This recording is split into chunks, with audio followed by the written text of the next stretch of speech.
Pada kesempatan kali ini saya akan menjelaskan terkait dengan luas lantai pada perancangan tata letak fasilitas atau facility layout.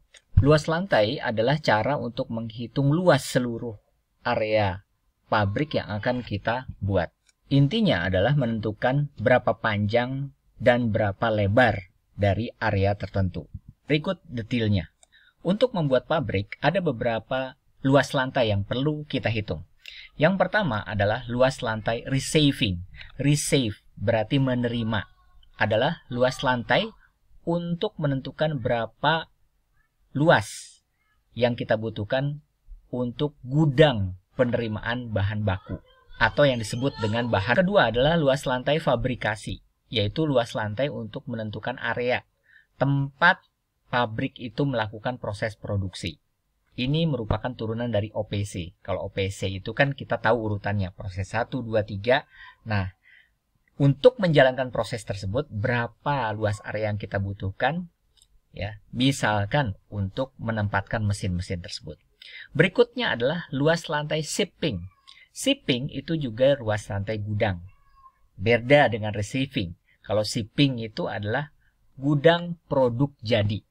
Jadi setelah proses berlangsung, maka produk yang akan siap dikirim ke konsumen atau distributor itu ditaruh di gudang shipping. Kemudian luas lantai kantor atau luas lantai office. Berarti luas lantai yang dibutuhkan untuk tempat ya, perkantoran. Di situ ada direktur, kepala bagian marketing, kemudian kepala finance, kepala HRD dan staf yang ada di pabrik tersebut. Dan yang terakhir adalah luas lantai fasilitas umum, seperti tempat ibadah, masjid atau musola, kemudian lapangan parkir, kemudian tempat boiler, tempat power supply, taman, kantin. Nah, itu masuk ke dalam luas lantai fasilitas umum. Total luas lantai ini itu akan menjadi dasar untuk menentukan total berapa luas yang kita butuhkan untuk membuat pabrik tersebut. Ini adalah contoh template atau sheet. Jadi, ini adalah areal pabrik yang akan kita rancang. Anda bisa lihat, di sini ada jalan raya sebelah kanan. Nama jalannya adalah Jalan Raya Sayuti. Apabila ada proses produksi dimulai, maka truk kontainer akan masuk ke pabrik tersebut. Ya, pabrik tersebut, kemudian dia akan bergerak sini. Nah, kemudian ada bongkar muat bahan mentah. Nah, bahan mentah tentunya nanti akan dimasukkan ke gudang. Itulah yang disebut sebagai gudang receiving. Makanya di sini kita perlu menentukan luas lantai receiving atau gudang penerimaan bahan mentah. Nah, luasnya ini ada yang Anda lihat biru seperti ini. Nah, ini adalah areal receiving atau gudang yang akan menampung bahan mentah atau material. Kemudian bahan mentah tersebut diproses di satu kawasan yang namanya fabrikasi. Nah, proses itu kan ada urutan. Proses 1, 2, 3. Tentunya ada mesin ya. Mesin proses 1, mesin proses 2. Nah, itu ada aliran nanti yang akan berjalan. Contohnya seperti ini. Ini adalah fabrikasi yang terdiri dari 3 ya. Receiving, proses, dan shipping.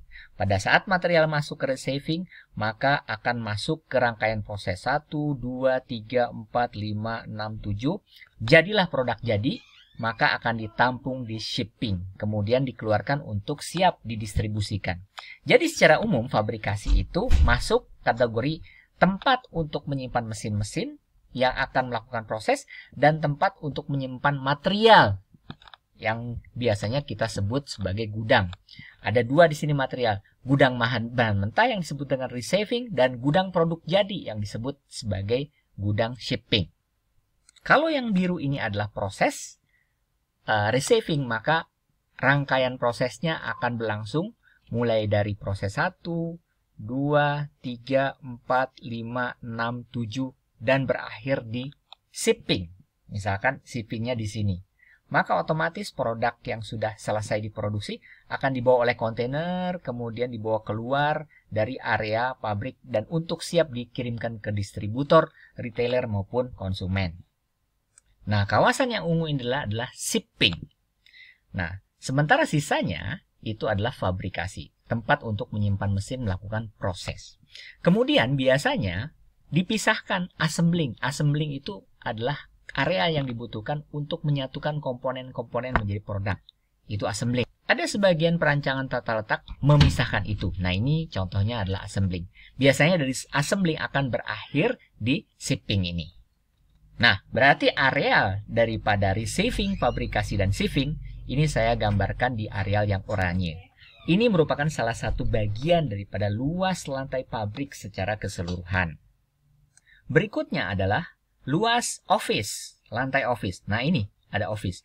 Biasanya ada ruang meeting, ada ruang direktur, sekretaris, kepala bagian produksi, kepala bagian keuangan, ya.